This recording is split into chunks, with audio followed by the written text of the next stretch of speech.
So I would say in the drills that he does, he makes you react in situations that are present during games.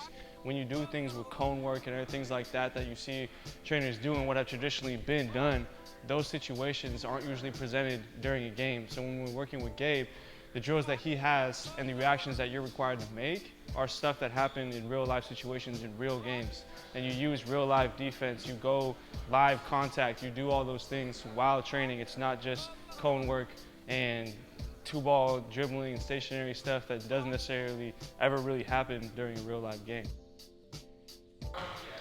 My name is Blake Seitz. I just graduated from Cal State San Marcos and I'm looking to play professionally overseas. My name is Anthony McManus. I play at Queen Macker College. My name is Jack Schultz and I play at Cal State San Marcos. My name is Alexander Gil Fernandez and I just finished my senior year at Cal State San Marcos and I'll be playing professionally in Mexico next year.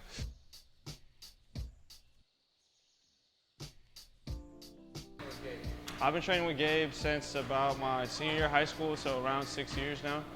I would say I was kind of labeled as just a pure shooter before working with Gabe, and since then I've been able to develop into a three-level scorer, so I can do things, at the basket, the mid-range, and still around the three-point line. I've been with Gabe for probably about 6 years now, since middle school. So I really struggled with confidence and just the overall fundamentals of the game. Also making reads on the court. I feel like I was just strictly I couldn't read the defense and be able to make adjustments during the game. Being able to be in a game and make reactions, make the right play, make the right pass. For about a year and a half. I think, being different and working on my weaknesses was a hard part because I didn't really understand what they were until I started working with Gabe.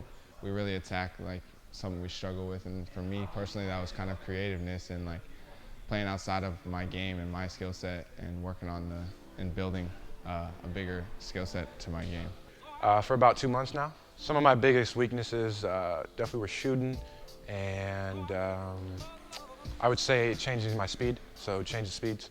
As far as shooting, just getting game time shots with, I really like the games where we have a shooter and we got someone contesting. It's really sped up my shot and shooting game shots. I would say kind of game translation drills.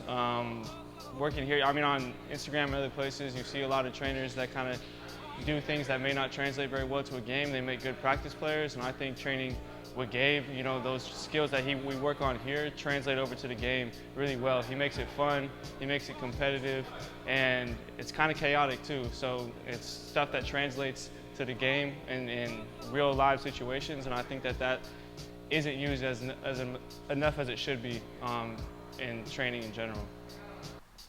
Something I've done with Gabe is mental toughness, just working on the mental aspect of the game, breaking down film, but not only IQ, but also internally, making sure you have confidence on the court at all times.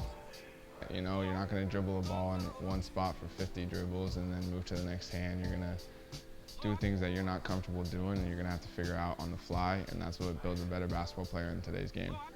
I really like all the small-sided games that Gabe gets us through. It really makes you react, and just putting you through game simulations, I think that makes you a lot better. Gabe's helped a lot with kind of a mindset approach on and off the court, things that you can help with that translate to real life stuff in terms of just how you can approach situations and approach adversity. So he's helped with, put things like positive self-talk, like accountability, journaling, and things like that. You can use that in any situation, not just basketball or sports, but in anything in general. But those things definitely help a lot, when playing in a real life game, different things when you face adversity and then how you can overcome that. Yeah, to me there's no hesitation. Obviously I've been training with Gabe a long time, so I know him really well, and obviously I see that as a commitment to training, but there should be no hesitation when working with Gabe. It's something that you won't really regret. Just the type of person he is in general, but also as a trainer. He's someone that's going to develop you on and off the court, someone who's going to be loyal to you and someone you can trust, but also someone who's going to hold you accountable when you're not doing what you're supposed to be doing. I would say if you want to take your game to the next level, just work on all things from the basics to any level you want to work to. You got to come work with Gabe. You're going to have to, swallow your pride and realize what you're not good at. You're going to work with good competition and you're going to get better, but it's going to be a hard way to get better, not the easy way.